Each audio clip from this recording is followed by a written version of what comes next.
এক জঙ্গলে একটি হিংস্র বাঘ ছিল। বাঘটি যেখানে যাকে পেত তাকেই খেয়ে ফেলত।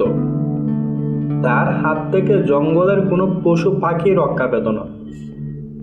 আর একই জঙ্গলে একটি চালাক হাঁস ছিল।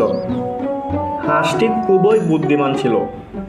জঙ্গলের যে কোনো সমস্যা তার বুদ্ধি দিয়ে সমাধান করে ফেলত।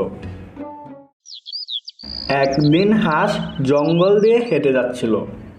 তখনই দেখলো বাঘ একটি আস্ত ছাগল ছানাকে খেয়ে ফেললো। না, এভাবে চলতে থাকলে তো আমাদের জঙ্গল একদিন শূন্য হয়ে যাবে।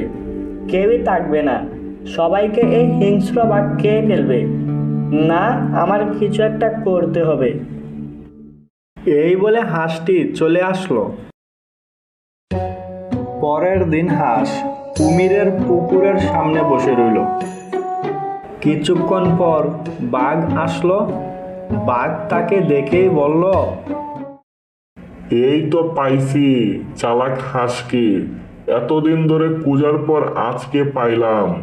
আজ যেভাবেই হোক এই চালাক হাঁসকে আমি খাবো। এই বলে ধীরে ধীরে হাঁসের কাছে আসলো। বাঘটি হাঁসের কাছে আসতেই হাঁস দিল লাফ। তার সাথে সাথে বাঘও দিল লাফ। বাঘ লাফ দিয়ে কুমিরের মুখে পড়ল, আর হাঁস এই দিক দিয়ে পুকুরের পাড়ে উঠে পড়ল। হিংস্র বাঘকে কুমির খেয়ে ফেলল। আর হাঁসের বুদ্ধির কারণে জঙ্গলের অন্যান্য প্রাণীরা নতুন জীবন পেল।